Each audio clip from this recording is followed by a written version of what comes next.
ಮತ್ತೊಮ್ಮೆ ಸರ್ವರನ್ನು ಅತ್ಯಂತ ಆತ್ಮೀಯವಾದ ಸ್ವಾಗತವನ್ನು ಮಾಡಿ ಮುಂದಿನ ಕಾರ್ಯಕ್ರಮಕ್ಕೆ ಚಾಲನೆಯನ್ನು ಕೊಡಲಿಕ್ಕೆ ವಿನಂತಿಯನ್ನು ಮಾಡ್ತಾ ಇದ್ದಾನೆ. ಮಾನ್ಯ ಶಿಕ್ಷಣ ಸಚಿವರು ಬರುವುದಕ್ಕಿಂತ ಪೂರ್ವದಲ್ಲಿ ಮಾನ್ಯ ಪ್ರಧಾನ ಕಾರ್ಯದರ್ಶಿಗಳ ಆಶಯದಂತೆ ಅವರು ನಮ್ಮೆಲ್ಲರನ್ನ ಉದ್ದೇಶಿಸಿ ಮಾರ್ಗದರ್ಶನ ಮಾಡುವಂತಹ ಅಪೇಕ್ಷೆಯನ್ನು ವ್ಯಕ್ತಪಡಿಸಿದ್ದಾರೆ. ಕಾರ್ಯಾಗಾರಗಳನ್ನ ಪ್ರಾರಂಭ ಮಾಡಿ ನಮ್ಮ ACPI ಧಾರವಾಡವರು ರಾಯಚೂರಲ್ಲಿ ನಾವು ಯಾವಾಗ ಕಾರ್ಯಾಗಾರ ಮಾಡಿದ್ರಿ ಆವಾಗ ನೀವು ಜಾಯಿನ್ ಮಾಡಿದ್ರಿ ಅಲ್ಲ ರಾಯಚೂರಲ್ಲಿ. ಸೊ ಆವಾಗ ರಾಯಚೂರಲ್ಲಾಗಿ ಸುಮಾರು ಇವಾಗ 1 ತಿಂಗಳಾಗಿದೆ ಅಲ್ಲ. ಸೊ 1 ತಿಂಗಳಿನಿಂದ ಇಲ್ಲಿ ಸತತವಾಗಿ ಇಲ್ಲಿ ನಾವು ರೆಡಿ ಇದ್ದೀರಿ, ಇಲ್ಲಿ ನಾವು ಕಾರ್ಯಾಗಾರ ಮಾಡ್ಬೋದು ಅಂತ ಹೇಳ್ತಾ ಇದ್ರು. ನಾವು ಇದು ಬೆಳಗಾವಿ ಸೆಷನ್ ನಡೆಯುವಾಗಲೇ ಮಾಡೋದ್ರಿಂದ ಎಲ್ಲರಿಗೂ ಅನುಕೂಲ ಆಗುತ್ತೆ. ಆ್ಯಂಡ್ ಪೂರ್ವ ಸಿದ್ಧತೆ ಏನು ಮಾಡ್ಕೊಳ್ಬೇಕಾಗಿದೆ ಅದನ್ನು ಮಾಡಿಕೊಂಡು ಆಮೇಲೆ ನಾವು ಮಾಡ್ಬೋದು ಅಂತ ಅಂದ್ಕೊಂಡ್ರಿ. ಬಟ್ ದೆನ್ ಇಲ್ಲಿ ಇವತ್ತು ನಾವು ನೋಡಿದಾಗ ಇಷ್ಟು ದೊಡ್ಡ ಸಂಖ್ಯೆಯಲ್ಲಿ ನೀವೆಲ್ಲ ಬಂದಿದ್ದೀರಾ. ಕಾರವಾರ, ಸಿರ್ಸಿ, ಚಿಕ್ಕೋಡಿ ಮತ್ತು ಬೆಳಗಾವಿ 4 ಎಜುಕೇಷನ್ ಡಿಸ್ಟ್ರಿಕ್ಟ್ಸ್ ಎಲ್ಲ. ಈ 4 ಏನು ಶೈಕ್ಷಣಿಕ ಜಿಲ್ಲೆಗಳಿದೆ ಅದರಿಂದ ಎಲ್ಲ ಮಾಸ್ಟರ್ ರಿಸೋರ್ಸ್ ಪರ್ಸನ್ಸ್ ಆಗಿ ಸಬ್ಜೆಕ್ಟ್ ಟೀಚರ್ಸ್ ನೀವು ಇವಾಗ ಬಂದಿರೋದು ಇಲ್ಲಿ ನಮಗೆ ತುಂಬ ಪ್ರೋತ್ಸಾಹ ಕೊಡ್ತಾ ಇದೆ. ಆ್ಯಂಡ್ ನೋಡಿ ನಿಮಗೆಲ್ಲ ನಮಗೆ ತುಂಬ ಸಂತೋಷ ಆಗ್ತಾ ಇದೆ. ನಿಮ್ಮಲ್ಲಿನೂ ಅಷ್ಟೇ ಇವಾಗ if U C last years results Sirsi ಆಮೇಲೆ ಕಾರವಾರಲ್ಲಿ ಇನ್ ಅ ವೇ ಸ್ವಲ್ಪ ಅಲ್ಲಿ ಜನರಲಿನೇ ತುಂಬ ಚೆನ್ನಾಗಿಯೇ ನಮಗೆ ಫಲಿತಾಂಶ ಬರ್ತಾ ಇದೆ. ಬಟ್ ಆಗಿದ್ರೇನು ನಾವು ನೋಡಿದಾಗ ಪ್ರತಿ ಸತಿ ನಮಗೆ 80% ಬಂದರೆ ತುಂಬ ಚೆನ್ನಾಗಿ ಅಂತ ನಾವು ಹೇಳೋಕ್ಕಾಗುತ್ತಾ? ಇನ್ನು 20% ಎಲ್ಲಿ ಹೋಗಿದ್ದಾರೆ ಅಂತ ನಾವು ಕೇಳಲೇಬೇಕಾಗುತ್ತೆ ನಮ್ಮ ಪ್ರಶ್ನೆ. ಅದೇ ರೀತಿ ನಾವು ರಾಜ್ಯದ ಹಂತದಲ್ಲಿ ನೋಡಿದಾಗ 68% ಬಂದರೆ ಇನ್ನು ಉಳಿದಿದ್ದವ್ರು ಎಲ್ಲಿ ಹೋಗಿದ್ದಾರೆ ಅಂತ ನಾವು ನೋಡಬೇಕಾಗಿದೆ. ಸೊ ಈ ಫಲಿತಾಂಶ ನಾವು ನೋಡಿದಾಗ ಯಾವಾಗಲೂ ನಾವು ಮಾತಾಡೋದು ಬರೀ ಮೆರಿಟಲ್ಲಿ, ಅಂದರೆ ಯಾರಿಗೆ 625 ಬಂದಿದೆ ಅವ್ರ ಬಗ್ಗೆ ನಾವು ಯೋಚನೆ ಮಾಡಬೇಕಾ ಅಥವಾ ಯಾರು ಹಿಂದೆ ಉಳಿದೋಗಿದ್ದಾರೆ ಅವ್ರ ಬಗ್ಗೆ ನಾವು ಯೋಚನೆ ಮಾಡಬೇಕಾ? This is something that the department ಅಂದರೆ ನಮ್ಮ ಇಲಾಖೆ ಅದ್ರ ಬಗ್ಗೆ ಸ್ವಲ್ಪ ಆತ್ಮಾವಲೋಕನೆ ಮಾಡ್ಕೊಳ್ಬೇಕಾಗಿದೆ.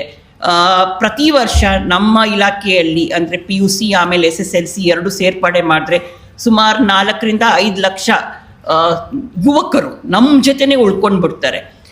2ನೇ ಎಕ್ಸಾಮ್ ಮಾಡಿದಾಗಲೂ ಸಹ 100% ಅಲ್ಲಿ ಹಾಜರಾತಿ ಇರೋದಿಲ್ಲ, 3ನೇ ಎಕ್ಸಾಮಲ್ಲೂ ಇರೋದಿಲ್ಲ. ಸೊ ಈ ಯುವಕರೆಲ್ಲ ಎಲ್ಲಿ ಹೋಗ್ತಾ ಇದ್ದಾರೆ? Human capital of Karnataka building blocks ನಮ್ಮ ಇಲಾಖೆನೇ ಮಾಡೋದು. ತುಂಬ ಅತ್ಯಂತ ಇಂಪಾರ್ಟೆಂಟ್ ರೋಲ್ ನಮಗೆ ಇರೋದು. ಸೊ ಈ ಇಂಪಾರ್ಟೆಂಟ್ ರೋಲ್ನ ನಾವು ಚೆನ್ನಾಗಿ ನಿಭಾಯಿಸ್ಬೇಕಂತ ಹೇಳಿದ್ರೆ ಹ್ಯೂಮನ್ ರಿಸೋರ್ಸಸ್ ಏನಿದೆ ಅವ್ರನ್ನ ನಾವು ಸರಿಯಾಗಿ ತಯಾರು ಮಾಡಬೇಕಾಗಿದೆ. ನಾವು ಲಾಸ್ಟ್ ಟೈಮ್ ನೋಡಿದಾಗ ಸೋಷಿಯೋ ಇಕನಾಮಿಕ್ ಚಾಲೆಂಜಿಂಗ್ ಬ್ಯಾಕ್ಗ್ರೌಂಡ್ಸಿಂದ ಬಂದಿರೋ ವಿದ್ಯಾರ್ಥಿಗಳೇ ಹೆಚ್ಚಿನ ಸಂಖ್ಯೆಯಲ್ಲಿ ನಮ್ಮ ಸರ್ಕಾರಿ ಶಾಲೆಗಳಲ್ಲಿ ಇರ್ತಾರೆ. ಅಂತಹ ವಿದ್ಯಾರ್ಥಿಗಳಲ್ಲೇ ನಾವು 40% ಅಷ್ಟು ಫೇಲ್ ಆಗೋ ರೀತಿಯಲ್ಲಿ ನಾವು ನಡ್ಕೊಂಡ್ರೆ it is not at all justified, isn't it? So ನಾವು ಇಲಾಖೆಯಲ್ಲಿ ಏನು ಮಾಡ್ಬೋದು ಇದ್ರ ಬಗ್ಗೆ ಅಂತ ನಾವು ಯೋಚನೆ ಮಾಡಿದಾಗ KCAB ಕಡೆಯಿಂದಾನೇ ಸುಮಾರು ಸುಧಾರಣಾತ್ಮಕ ಕ್ರಮಗಳು ಏನು ತಗೊಳ್ಬೇಕು, ಬೇರೆ ಬೇರೆ ರಾಜ್ಯಗಳಲ್ಲಿ ಯಾವ ರೀತಿ ಇದು ಮಾಡ್ತಾ ಇದ್ದಾರೆ ಅದನ್ನು ನೋಡಿಕೊಂಡು ಈ ವರ್ಷ ನಾವು ಯಾವ ರೀತಿ ಪ್ರಯತ್ನ ಪಡಬೇಕು ಅಂತ ಸುಮಾರು 3-4 ತಿಂಗಳಷ್ಟು ಅಲ್ಲಿ ಕೆಲಸ ಆಗಿದೆ. ಅಲ್ಲಿ ಸರಿಯಾಗಿ ವಿಚಾರಣೆ ಮಾಡಿ ಅಕ್ಕಪಕ್ಕ ರಾಜ್ಯಗಳಲ್ಲಿ ಏನು ಮಾಡ್ತಾ ಇದ್ದಾರೆ, ನಮ್ಮ ಸಮಾನ ಏರಿಯಾ ಇರೋ ರಾಜ್ಯಗಳಲ್ಲಿ ಏನು ಮಾಡ್ತಾ ಇದ್ದಾರೆ, ಮಹಾರಾಷ್ಟ್ರ ಇರ್ಬೋದು, ತಮಿಳ್ನಾಡು ಇರ್ಬೋದು, ಆಂಧ್ರ ಪ್ರದೇಶ್ ಇರ್ಬೋದು, ವೆಸ್ಟ್ ಬೆಂಗಾಲ್ ಇರ್ಬೋದು, ಬಿಹಾರ್ ಇರ್ಬೋದು, UP ಇರ್ಬೋದು, ಇಂಥ ಎಲ್ಲ ರಾಜ್ಯಗಳದ್ದು ಅಧ್ಯಯನ ಮಾಡಿ ನಾವು 2-3 ಕ್ರಮಗಳನ್ನ ಈ ವರ್ಷ ತಗೊಂಡಿದ್ದೀರಿ. ಅದ್ರ ಬಗ್ಗೆ ನಿಮ್ಗೆ ಈಗಾಗಲೇ ಮಾಹಿತಿ ಇದೆ. ಸ್ಟೂಡೆಂಟ್ ಕಾರ್ನರ್ ಅಂತ KCAB ವೆಬ್ಸೈಟಲ್ಲಿ ಏನಿದೆ ಅದರಲ್ಲಿ ವಿವರವಾಗಿ ಮಾಹಿತಿ ಇದೆ. ಮಾಸ್ಟರ್ ರಿಸೋರ್ಸ್ ಪರ್ಸನ್ಸ್ ಆಗಿ ಯಾರು ಇವಾಗ ಬಂದಿದ್ದೀರಾ ನೀವು, ನಿಮಗೂ ಇದ್ರ ಬಗ್ಗೆ ಅರಿವಿದೆ. ಆ್ಯಂಡ್ ಸುಮಾರು ಕಡೆ ನಮಗೆ ಟೀಚರ್ಸಿಂದನೂ ಪ್ರತಿಕ್ರಿಯೆ ಬಂದಿರೋದ್ರಿಂದ ಈ ಹಂತದಲ್ಲಿ ಆಲ್ಮೋಸ್ಟ್ 100% ಅಷ್ಟು ಇದ್ರ ಬಗ್ಗೆ ಅವೇರ್ನೆಸ್ ಇದೆ ಅಂತ ಅಂದ್ಕೊಂಡಿದ್ದೀನಿ. ಸೊ ಮುಖ್ಯವಾಗಿ ಇದರಲ್ಲಿ ನಾವು ಈ ವರ್ಷ ಪೂರ್ವ ಸಿದ್ಧತೆಗೆ ಸಕ್ರಿಯವಾಗಿ ಅನುಕೂಲ ಆಗಲಿ ಅಂತ 2 ಎಕ್ಸಾಮ್, ಫೈನಲ್ ಎಕ್ಸಾಮ್ ಡೇಟ್ಸನ್ನು ನಾವು ಮುಂಚೆನೇ ಅನೌನ್ಸ್ ಮಾಡಿದ್ದೀರಿ.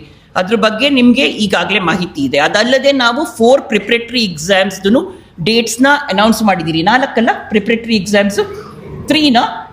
You want to have 1 more? 4ನೇದು ಬೇಕಾ? ನಮಗೆ ಸುಮಾರು ಕಲ್ಯಾಣ ಕರ್ನಾಟಕನಲ್ಲಿ ಎಲ್ಲರೂ ಹೇಳಿದ್ರು 4ನೇದು ಇದ್ರೆ ಒಳ್ಳೇದು, ಯಾಕಂದರೆ 1 ತಿಂಗಳಷ್ಟು ಗ್ಯಾಪ್ ಇದೆ. ಓಕೆ ಸರಿ, ಮೋರ್ ಪ್ರಿಪ್ರೇಟರಿ ಎಕ್ಸಾಮ್ದು ಡೇಟ್ಸ್ ಈಗಾಗಲೇ ನಾವು ಅನೌನ್ಸ್ ಮಾಡಿದ್ದೀರಿ. ಅದ್ರ ಡೇಟ್ಸು ನಿಮಗೆ ಗೊತ್ತು. ಅದಲ್ಲದೆ 4 ಮಾಡೆಲ್ ಕ್ವೆಶ್ಚನ್ ಪೇಪರ್ಸ್, ಅದ್ರ ಬಗ್ಗೆ ಎಲ್ಲರಿಗೂ ಮಾಹಿತಿ ಇದೆ ಅಲ್ಲ. 4 ಮಾಡೆಲ್ ಕ್ವೆಶ್ಚನ್ ಪೇಪರ್ಸ್ದು ಸಹ ಸಬ್ಜೆಕ್ಟ್ ವೈಸ್ ಎಲ್ಲ ಪಬ್ಲಿಷ್ ಆಗಿದೆ. ಅದಲ್ಲದೆ ತುಂಬ ಮುಖ್ಯವಾಗಿ ಈ ಸತಿ ನಾವು ಬ್ಲೂ ಪ್ರಿಂಟ್ನ ಪಬ್ಲಿಷ್ ಮಾಡಿದ್ದೀರಿ. ಇಷ್ಟು ತನಕ ಅನ್ಅಫಿಷಿಯಲ್ ಆಗಿ ನಿಮಗೆ ಬ್ಲೂ ಪ್ರಿಂಟ್ದು ಮಾಹಿತಿ ಇರ್ತಾ ಇತ್ತು. ಆ್ಯಂಡ್ ಕಳೆದ ವರ್ಷ ನಾವು ರಿಸಲ್ಟ್ ಏನಕ್ಕೆ ಆ ಪ್ರಕಾರ ಇದೆ ಅಂದರೆ ಎಲ್ಲರೂ ನಮಗೆ ಬ್ಲೂ ಪ್ರಿಂಟ್ ಚೇಂಜ್ ಮಾಡಿಬಿಟ್ರು ಅಂತ ಹೇಳಿದ್ರು. ಸೊ ಬ್ಲೂ ಪ್ರಿಂಟ್ ಚೇಂಜ್ ಆಯಿತು ಅಂದರೆ ಬ್ಲೂ ಪ್ರಿಂಟ್ ಎಲ್ಲಿತ್ತು ಅಂತ ನಮ್ಮ ಪ್ರಶ್ನೆ ಇತ್ತು. ಬ್ಲೂ ಪ್ರಿಂಟ್ ಎಲ್ಲ ಅನಧಿಕೃತವಾಗಿ ಅನ್ಅಫಿಷಿಯಲ್ ಆಗಿ ನಿಮಗೆ by way of common knowledge blue print ನಿಮ್ಮ ಹತ್ರ ಇತ್ತು ಅಂತ ನಮಗೂ ಗೊತ್ತಾಯಿತು. ಸೊ ಅದನ್ನು ಏನಕ್ಕೆ ನಾವು ಅಧಿಕೃತವಾಗಿ ಮಾಡಬಾರ್ದು ಅಂತ ಅಂದ್ಕೊಂಡ್ರಿ. ಸೊ ಅಧಿಕೃತವಾಗಿ ಮಾಡಬೇಕಂತ ಹೇಳಿದ್ರೆ ಪ್ರಶ್ನೆ ಏನು ಬಂತಂತ ಹೇಳಿದ್ರೆ ದೆನ್ ನಮ್ಮ ಹತ್ರ ಯಾವುದೇ ರೀತಿಯ ಕ್ವೆಶ್ಚನ್ ಬ್ಯಾಂಕೇ ಇಲ್ಲ ಅಂತ. ಸೊ ಸಿನ್ಸ್ ನಾವು ಲೆಸನ್ ಬೇಸ್ಡ್ ಅಸೆಸ್ಮೆಂಟ್ ಸಿಸ್ಟಮ್ ತಂದಿದ್ರಿ ಈ ಸತಿ ಅಕ್ರಾಸ್ ಆಲ್ ಕ್ಲಾಸಸ್, ಅದೇ ರೀತಿ ಆ lesson based assessment exhaustive question bank ತಯಾರಾಗಿರೋದ್ರಿಂದ ಆಮೇಲೆ ಅದರಿಂದಾನೇ ನೀವು ಹಂತವಾಗಿ ನೀವು ಏನು FAಗಳು ಮಾಡ್ತಾ ಇದ್ರಿ, ಏನು ನೀವು ಕ್ಲಾಸ್ ಟೆಸ್ಟ್ ಮಾಡ್ತಾ ಇದ್ರಿ ಪ್ರತಿ ಚಾಪ್ಟರ್ ಆಗಿದ್ಮೇಲೆ ಇನ್ನು non social science subjects and non poem ಇಲ್ದಿರ ಅಂತ ಇಂಗ್ಲೀಷ್ ಲ್ಯಾಂಗ್ವೇಜ್ ಲೆಸನ್ಸಲ್ಲಿ. ಸೊ ಅದನ್ನು ನಾವು ಬೇಸ್ ಥರ ಇಟ್ಕೊಂಡು ಬ್ಲೂ ಪ್ರಿಂಟ್ ಮಾಡಿದ್ರಿ. ಬಟ್ ನೀವು ಪ್ರಶ್ನೆ ಕೇಳ್ಬೋದು ಅವಾಗ ಮತ್ತೆ ಬರೀ ಎಕ್ಸಾಸ್ಟಿವ್ ಕ್ವೆಶ್ಚನ್ ಬ್ಯಾಂಕಲ್ಲೇ ಎಲ್ಲ ಬರುತ್ತಾ ಅಂತ. ಅದನ್ನು ಡೈರೆಕ್ಟರ್ KSEAB ಆಮೇಲೆ ಚೇರ್ಪರ್ಸನ್ KSEAB ಆನ್ಸರ್ ಮಾಡ್ತಾರೆ. ಬಟ್ ದೆನ್ ಬ್ಲೂ ಪ್ರಿಂಟ್ 100% ಅಡ್ಹಿಯರ್ ಆಗುತ್ತೆ. ನಾವು ಏನಕ್ಕೆ ಬ್ಲೂ ಪ್ರಿಂಟ್ ಮಾಡಿದ್ರಿ, ಎಲ್ಲ ವಿದ್ಯಾರ್ಥಿಗೂ ಸಮಾನ ಅವಕಾಶ ಕೊಡಬೇಕು. ಅವರು ಪ್ರೈವೇಟ್ ಸ್ಕೂಲ್ ಇರ್ಬೋದು, ಗ್ರ್ಯಾಂಟಿನೇಟ್ ಸ್ಕೂಲ್ ಇರ್ಬೋದು, ಅಥವಾ ನಮ್ಮ ಸರ್ಕಾರಿ ಶಾಲೆಯಲ್ಲಿ ಅವರು ಓದ್ತಾ ಇರ್ಬೋದು. ಪ್ರತಿಯೊಬ್ಬರಿಗೂ ಸಮಾನ ಅವಕಾಶ ಕೊಡಬೇಕು. ಯಾಕಂದರೆ ಪರೀಕ್ಷೆ ಇದು ಯಾವುದೇ ರೀತಿಯ ಕಾಂಪಿಟೇಟಿವ್ ಎಕ್ಸಾಮಿನೇಷನ್ ಅಲ್ಲ. ನೀವೆಲ್ಲ ಸೀನಿಯರ್ಸು, ಎಲ್ಲ ಶಿಕ್ಷಕರಿಗೂ ಗೊತ್ತಿರುತ್ತೆ ಕಾಂಪಿಟೇಟಿವ್ ಎಕ್ಸಾಮ್ ಮತ್ತು ಕ್ವಾಲಿಫೈಯಿಂಗ್ ಎಕ್ಸಾಮ್ಗೆ ಏನು ವ್ಯತ್ಯಾಸ ಅಂತ. ಈ ಬ್ಲೂ ಪ್ರಿಂಟು ನಾವು ಕೊಟ್ಟಿರೋದು ಆ ಕಾರಣಕ್ಕೇನೆ. ಏನೇ ಇದ್ರೇನು ಎಕ್ಸಾಮಿನೇಷನ್ ವ್ಯವಸ್ಥೆನಲ್ಲಿ ಟ್ರಾನ್ಸ್ಪರೆನ್ಸಿ ಇರಬೇಕು, ಅಕೌಂಟಬಿಲಿಟಿ ಇರಬೇಕು. Isn't it? ನಮಗೆ ವೇರಿಯಬಲ್ಸ್ ಗೊತ್ತಿದ್ರೆ ನಾವು ಅದಕ್ಕೆ ತಯಾರಾಗ್ಬೋದು. ಇವಾಗ ನೀವು ಸಿವಿಲ್ ಸರ್ವಿಸ್ ಎಕ್ಸಾಮೇ ತಗೊಳ್ಳಿ, KS ಎಕ್ಸಾಮೇ ತಗೊಳ್ಳಿ, ನಿಮಗೆ ಯಾವ ರೀತಿ ಪ್ರಶ್ನೆ ಪತ್ರಿಕೆಯಲ್ಲಿ ಪ್ರಶ್ನೆಗಳು ಬರುತ್ತೆ ಅಂತ ಒಂದು ಅಟ್ಲೀಸ್ಟ್ ಎವ್ರಿಬಡಿ ನೋಸ್ ಯಾವ ರೀತಿ ಬರುತ್ತೆ ಅಂತ. ಆ ರೀತಿ ತಯಾರಾಗ್ಬೋದು. ನಿಮಗೆ ಯಾವ ರೀತಿ ತಯಾರು ಮಾಡಬೇಕು, ನಿಮಗೆ ಫಿನಿಶಿಂಗ್ ಲೈನ್ ಯಾವುದಂತ ಗೊತ್ತಿಲ್ದಿರ ಇದ್ರೇ ತಯಾರು ಹೇಗೆ ಮಾಡೋಕ್ಕಾಗುತ್ತೆ? ಆ ನಿರ್ದಿಷ್ಟ ನಿಶ್ಚಿತತೆನ ನಾವು ಈ ಸತಿ ತೊಗೊಂಡು ಬಂದಿದ್ದೀರಿ. Level playing field, transparency in the entire examination process and accountability. Accountability ಯಾರ್ದು? ಯಾರ accountability? KSEAB's accountability and teachers accountability. Isn't it? KSEAB ಏನಕ್ಕಂತ ಹೇಳಿದ್ರೆ ಅವರು ಪರೀಕ್ಷೆನ ನಡೆಸ್ತಾ ಇದ್ದಾರೆ. ಅವ್ರು ಯಾವ ಮಾನದಂಡಗಳ ಮೇಲೆ ಪರೀಕ್ಷೆ ನಡೆಸ್ತಾ ಇದ್ದಾರೆ, ಯಾವುದೇ ರೀತಿಯ ಗೂಗ್ಲೀಸ್ ಹಾಕಬಾರ್ದು. ಅಂದರೆ ಪ್ರಶ್ನೆ ಪತ್ರಿಕೆ ತಯಾರಿಕೆ ಮಾಡೋರು ಅವ್ರ ಬುದ್ಧಿವಂತಿಕೆಯನ್ನು ಪ್ರಶ್ನೆ ಪತ್ರಿಕೆಯಲ್ಲಿ ತೋರಿಸಬಾರ್ದು. ಏನು ಸಿಲೆಬಸ್ಸಲ್ಲಿದೆ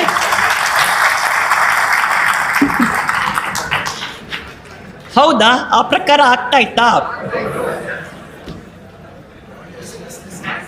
ಏನು ಸಿಲೆಬಸ್ಸಲ್ಲಿದೆ, ಏನು ಅನ್ಆಂಬಿಗ್ಯೂಸ್ ಆಗಿ ಪ್ರಶ್ನೆಗಳು ಕೇಳ್ಬೋದು, ಆ ರೀತಿ ಕೇಳಿದ್ರೇ ನಿರ್ದಿಷ್ಟವಾಗಿ ಪರೀಕ್ಷೆಗಳಲ್ಲಿ ಉತ್ತಮ ಫಲಿತಾಂಶ ಬರುತ್ತೆ. ಸೊ ನಾವು ಉತ್ತಮ ಫಲಿತಾಂಶ ಅಂದಾಗ ನಾವು 625ಗೆ 625 ಎಷ್ಟು ಜನ ಬಂದಿದ್ದಾರೆ ನಾವು ನೋಡ್ತಾ ಇಲ್ಲ. ನಾವು ಎಷ್ಟು ಜನ ಸ್ಟೂಡೆಂಟ್ಸು ಎಕ್ಸಾಮಿನೇಷನ್ ಅನ್ನೋ ಬ್ಯಾರಿಯರ್ನ ಕ್ರಾಸ್ ಮಾಡಿ ಅವರು ವೈಯಕ್ತಿಕವಾಗಿ ಅವ್ರದ್ದು ಪರಿವಾರ ಏನಿರುತ್ತೆ, ಅವ್ರ ಫ್ಯಾಮಿಲಿ ಏನಿರುತ್ತೆ, ಅದರದ್ದು ಸೋಷಿಯೋ ಇಕನಾಮಿಕ್ ಡೆವಲಪ್ಮೆಂಟ್ಗೆ ಅವ್ರು ಮುಂದೆ ಹೋಗ್ಬೋದು. The become an earning member of the family. ಅಂದರೆ ಇನ್ನು 5 ವರ್ಷ ಅವ್ರು ಏನೇ ಅವ್ರದ್ದು ಅಧ್ಯಯನ ಏನೇ ಓದಬೇಕಾಗಿರೋದು ಅದನ್ನು ಓದ್ಬಿಟ್ಟು ಅವ್ರು ಕಾಂಟ್ರಿಬ್ಯೂಟ್ ಮಾಡೋ ರೀತಿಯಲ್ಲಿ ತಯಾರು ಮಾಡೋದೇ ನಮ್ಮ ಇಲಾಖೆಯ ಜವಾಬ್ದಾರಿ. ಸೊ ಇದನ್ನು ಮಾಡೋದಕ್ಕೆ ವಿ ಬ್ರಾಟ್ ಇನ್ ದೀಸ್ 3, ಈ 3 ಪ್ರಿನ್ಸಿಪಲ್ದ ಆಧಾರದ ಮೇಲೆ ಪರೀಕ್ಷೆ ನಡೆಸೋ ವ್ಯವಸ್ಥೆನ ಈ ಸತಿ ನಾವು ತೊಗೊಂಡು ಬಂದಿದ್ದೀರಿ. ಅದು ಸಕ್ಸಸ್ಫುಲ್ ಆಗಬೇಕಂತ ಹೇಳಿದ್ರೆ ನೀವು, because you are the implementing agencies for this, ನಿಮ್ಮ ಹಂತದಲ್ಲಿ ಏನು ಲಾಸ್ಟ್ ಮೈಲ್ ಇದೆ ಅಂದರೆ ನಾವಿವಾಗ ಮಾಡಿರೋದು ಇಲಾಖೆ ಶಿಕ್ಷಕರಿಗೆ ತಲುಪಿಸ್ತಾ ಇದೆ. ಅಂದರೆ ಮಾಸ್ಟರ್ ಟ್ರೈನರ್ಸ್ ಇಲ್ಲಿ ನೀವು ಆಮೇಲೆ ಹೋಗಿ ನೀವು ಸಬ್ಜೆಕ್ಟ್ ಟೀಚರ್ಸ್ನ ಟ್ರೈನ್ ಮಾಡ್ತೀರಾ ತಾಲೂಕು ಲೆವೆಲಲ್ಲಿ. ಸಬ್ಜೆಕ್ಟ್ ಟೀಚರಿಂದ ಇದು ಟ್ರಾನ್ಸಾಕ್ಷನ್ ಕ್ಲಾಸ್ ರೂಮಲ್ಲಿ ಆಗಬೇಕು. ಕ್ಲಾಸ್ ರೂಮಲ್ಲಿ ಆಗಿ ಪ್ರತಿ ವಿದ್ಯಾರ್ಥಿಗೆ ಕಾನ್ಫಿಡೆನ್ಸ್ ಬಂದರೆ ಇದು ಈ ಪ್ರಕಾರ ಕ್ವೆಶ್ಚನ್ ಪೇಪರ್ ಇರುತ್ತೆ. ನಾವೆಲ್ಲ ವೈಯಕ್ತಿಕವಾಗಿ ನಮ್ಮ ಮಕ್ಕಳಿಗೆ ನಾವು ಟ್ರೈನ್ ಮಾಡುವಾಗ ಯಾವ ರೀತಿ ಮಾಡ್ತೀರಿ? ಇಟ್ ಈಸ್ ಲೈಕ್ ನಮ್ಮ ಪೂರ್ತ ಜೀವನನೇ ಅದರಲ್ಲಿ ಹಾಕ್ಬಿಟ್ಟು ನಾವು ಮಗುಗೆ ಆತ್ಮವಿಶ್ವಾಸ ಕೊಡ್ತೀರಿ, ನಾವು ಅವ್ರಿಗೆ ಬರವಣಿಗೆ ಮಾಡಿಸ್ತೀರಿ, ಪ್ರತಿದಿನ ಬರ್ಸ್ತೀರಿ, ಹಳೆ ಪೇಪರ್ಸ್ ಏನಿದೆ ಅದನ್ನು ಚೆಕ್ ಮಾಡಿಬಿಟ್ಟು ಅದ್ರ ಪ್ರಕಾರ ಮಾಡ್ತೀರಿ. ಯಾವ ರೀತಿ ನಾವು we involve ourselves totally in this. ಎಷ್ಟೊಂದು ಸತಿ ನಾನು ಹೇಳ್ತೀನಿ, ನಾನು 2 ಸತಿ 10th ಸ್ಟ್ಯಾಂಡರ್ಡ್ ಎಕ್ಸಾಮ್ ಬರೆದೆ, 2 ಸತಿ ನಾನು PUC ಎಕ್ಸಾಮ್ ಬರೆದೆ ಅಂತ. ಯಾಕಂದ್ರೆ ನನ್ನ ಮಗಳು ಬರೆಯುವಾಗಲೂ ನಾನೇ ಬರ್ದಂಗಿತ್ತು. Isn't it? That is how all parents are. ಅದೇ ರೀತಿ ನಾವು ನಮ್ಮ ಇಲಾಖೆಯಲ್ಲಿ ನಮಗೆಲ್ಲ 8 ಲಕ್ಷ ಮಕ್ಕಳಿದ್ದಾರೆ ಅಂತ ನಾವು ಅರ್ಥ ಮಾಡ್ಕೊಳ್ಬೇಕು. 8 ಲಕ್ಷ ಮಕ್ಕಳಲ್ಲಿ ಒಬ್ಬರೂ ಹಿಂದೆ ಉಳಿಬಾರ್ದು. ಹಿಂದೆ ಉಳಿಯೋದು is like a scathing indictment of inefficiency of the department. ಹೌದಾ ಇಲ್ವಾ? ಎಸ್ ಅನ್ನೋದು ಕೇಳಿಸ್ತಾನೆ ಇಲ್ಲ. Is it yardstick of merit? ಅಥವಾ ನಾವು ಎಷ್ಟು ಉತ್ತಮವಾಗಿ ನಾವು ಶಿಕ್ಷಣ ಗುಣಮಟ್ಟವನ್ನು ಕಾಪಾಡ್ತಾ ಇದ್ದೀರಿ, ಅದರಿಂದ 40% ಫೇಲ್ ಆದರೆ ಆ ಗುಣಮಟ್ಟವನ್ನು ಎತ್ತಿಡಿಯುವಂಥ ಯಾರ್ಡ್ ಸ್ಟಿಕ್ ಅದು? Are you sure? Yes or no? ಹಾ? Who said yes? ಗುಣಮಟ್ಟ ನೀವು ನೋಡ್ಬೇಕಂತ ಹೇಳಿದ್ರೆ ಪರೀಕ್ಷೆ ಫಲಿತಾಂಶದಲ್ಲಿ ಗುಣಮಟ್ಟ ಸಿಗೋಲ್ಲ. Let us be very very clear. This is a qualifying examination. ಗುಣಮಟ್ಟ ನೀವು ಅಧ್ಯಯನ ಮಾಡಬೇಕಂದ್ರೆ ಲರ್ನಿಂಗ್ ಔಟ್ಕಮ್ಸ್ ಆಧಾರದ ಮೇಲೆ ನಾವು ಮೌಲ್ಯಮಾಪನ ಮಾಡಬೇಕಾಗುತ್ತೆ. And that is a continuous process. ಆ ಪ್ರಾಸೆಸ್ ನಮಗೆ ಪ್ರೈಮರಿನಲ್ಲಿ ಶುರು ಆಗಿಬಿಟ್ಟು ಹೈಯರ್ ಎಜುಕೇಷನಲ್ಲಿ ಎಲ್ಲಿದೆ ಅಲ್ಲಿ ಎಂಡ್ ಆಗುತ್ತೆ. ಏನು ಗುಣಮಟ್ಟ ಇದೆಯಾ ಇಲ್ವಾ ಅಂತ ನಮಗೆ ಹೈಯರ್ ಎಜುಕೇಷನಲ್ಲಿ ಅದು ಗೊತ್ತಾಗೋದು. ನಾವು ಕ್ಲಿಯರ್ ಆಗಿ primary and upper primary and ಹೈಸ್ಕೂಲಲ್ಲಿ ನಾವು ಲರ್ನಿಂಗ್ ಔಟ್ಕಮ್ಸ್ನ ಖಂಡಿತ ಡಿಫೈನ್ ಮಾಡ್ತೀರಿ. ಲರ್ನಿಂಗ್ ಔಟ್ಕಮ್ಸ್ನ ಡಿಫೈನ್ ಮಾಡಿ ಸತತವಾಗಿ ಏನು ಮೌಲ್ಯಮಾಪನ ಆಗುತ್ತೆ ನಮ್ಮ FASಲ್ಲಿ, ಥ್ರೂ ಆರ್ FAS ನಾವು ಅದನ್ನು ಅಸೆಸ್ಮೆಂಟ್ ಮಾಡ್ಬೋದು. ಬಟ್ SSLCನಲ್ಲಿ ನಾವು ಗುಣಮಟ್ಟನ ನಾವು ಅಧ್ಯಯನ ಮಾಡ್ತೀರಿ ಅನ್ನೋದು ಸರಿನಾ ತಪ್ಪಾ? ತುಂಬ ತಪ್ಪು. ಒಂದು ಎಕ್ಸಾಮಲ್ಲಿ ಎಂಟೈರ್ ಶಿಕ್ಷಣದ ವ್ಯವಸ್ಥೆದು ಗುಣಮಟ್ಟನ ಅಧ್ಯಯನ ಮಾಡೋದಕ್ಕೆ ಸಾಧ್ಯನೇ ಇಲ್ಲ. So let us be very clear about what N SSLC exam is. SSLC exam is a qualifying examination. ಆ ಮಗು ಆ ಪರೀಕ್ಷೆನ ಬರೆದು ಇನ್ನು ಮುಂದೆ ಪರೀಕ್ಷೆಗಳು ಬರೆಯೋದಕ್ಕೆ ಅರ್ಹತೆನ ಪಡ್ಕೊಳುತ್ತೆ. ಹೌದಾ ಇಲ್ವಾ? ಅದನ್ನು ಅರ್ಥ ಮಾಡ್ಕೊಳ್ಳಿ. ಆ್ಯಂಡ್ ನಮ್ಮ ಬಗ್ಗೆ ನಮಗೇನೆ ತುಂಬ ಸುಪೀರಿಯಾರಿಟಿ ಕಾಂಪ್ಲೆಕ್ಸ್ ಇರಬಾರ್ದು. ಸರ್ಟನ್ಲಿ ನಾವು we actually are the building blocks of human resource development. Human capital ಏನಿದೆ ಬಿಲ್ಡಿಂಗ್ ಬ್ಲಾಕ್ಸ್ ನಾವೇ. ನಮ್ಮ ಶಿಕ್ಷಕರು ಯಾರಿದ್ದಾರೆ ನೀವೇ ಅದರದ್ದು ಕೆಲಸ ಮಾಡ್ತೀರಾ. But you must also understand that ಅಕೌಂಟಬಿಲಿಟಿನೂ ನಿಮ್ಮ ಹಂತದಲ್ಲಿದೆ. ಯಾವುದೇ ಮಗು ನಮ್ಮ ಜೊತೆನೇ ಉಳ್ಕೊಂಡು ಬಿಟ್ರೆ ಎಲ್ಲಿ ಹೋಗ್ತಾರ ಮಕ್ಕಳು? 15 ವರ್ಷ 16 ವರ್ಷ ಎಂಟೈರ್ ಸೊಸೈಟಿ ಫೇಲ್ ಆಗಿರೋ ಮಗು ಅಂತ ಹೇಳಿಬಿಡುತ್ತೆ. ಫೇಲ್ ಆಗಿರೋ ಮಗುಗೆ ಎಷ್ಟು ರೆಸಿಲಿಯನ್ಸ್ ಇರಬೇಕು, ಎಷ್ಟು ಇನ್ನರ್ ಸ್ಟ್ರೆಂತ್ ಇರಬೇಕು, ಮತ್ತೆ ಅವ್ರು ವಾಪಸ್ ಬಂದು ಅದೇ ಪರೀಕ್ಷೆನ 1 ತಿಂಗಳಲ್ಲಿ ಮತ್ತೆ ಬರೆಯೋದಿಕ್ಕೆ ಆ ಥರದ ವ್ಯವಸ್ಥೆ ಇದೆಯಾ ನಮ್ಮಲ್ಲಿ? ಹಾಂ, ಅವ್ರು ಬರುವಂಥ ಫ್ಯಾಮಿಲಿ ಬ್ಯಾಕ್ಗ್ರೌಂಡ್ಸಲ್ಲಿ ಆ ಥರದ ವ್ಯವಸ್ಥೆ ಇದೆಯಾ? ಇಂಪ್ರೂವ್ಮೆಂಟ್ಗೆ ಬರೆಯೋದು 2ನೇ ಎಕ್ಸಾಮ್ ತುಂಬ ಈಸಿ. ಹೌದಾ ಇಲ್ವಾ? ಬಿಕಾಸ್ ಅವ್ರಿಗೆ ಅದಿರುತ್ತೆ, ಆ ಛಟ್ ಇರುತ್ತೆ. ನಾನು ಇಷ್ಟು ಬರಬೇಕಾಗಿತ್ತು ಬಂದಿಲ್ಲ, ಮತ್ತೊಂದು ಸತಿ ನಾನು ಟ್ರೈ ಮಾಡ್ತೀನಿ ಅಂತ. ಬಟ್ ಯಾರು ತೇರ್ಗಡೆ ಆಗಿಲ್ಲ ಅವ್ರಿಗೆ 2ನೇ ಸತಿ ಬರೆಯೋದಕ್ಕೆ ಅವಕಾಶ ಕೊಟ್ರೇನು ಅವಕಾಶ ತಗೊಂಡಷ್ಟು ಸಾಮರ್ಥ್ಯ ಇರುತ್ತಾ? ರೆಸಿಲಿಯನ್ಸ್ ಇರುತ್ತಾ? ಅದನ್ನು ನೀವು ದಯವಿಟ್ಟು ನಿಮ್ಮನ್ನ ಪ್ರಶ್ನೆ ಮಾಡ್ಕೊಳ್ಬೇಕು ನೀವು.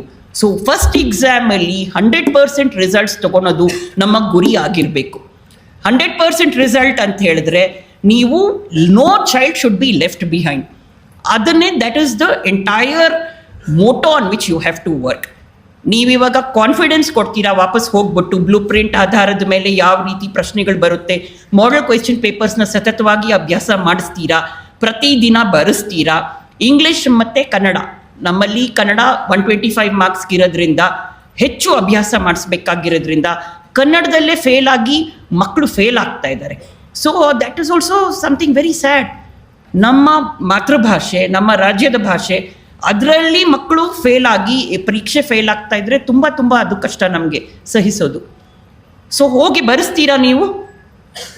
ಯಾರಿಗಾದ್ರೂ ಡೌಟ್ ಇದೆಯಾ ಈ ಪ್ರಕಾರ ಮಾಡಬಾರ್ದು ಅಂತ? ಬರೆಸ್ತಾ ಇದ್ದೀರಿ, ಅಭ್ಯಾಸ ಮಾಡಿಸ್ತಾ ಇದ್ದೀರಿ, ಲಾಸ್ಟ್ ಮೈಲಲ್ಲಿ ಅವ್ರಿಗೆ ಹೋಗೋದಕ್ಕೆ ದಾರಿ ತೋರಿಸ್ತಾ ಇದ್ದೀರಿ. ಆ ದಾರಿ ತೋರಿಸುವಾಗ ನಿಮಗೆ ಅದ್ರ ಬಗ್ಗೆ ಯಾವುದೇ ರೀತಿಯ ದ್ವಂದ್ವತೆ ಇರಬಾರ್ದು.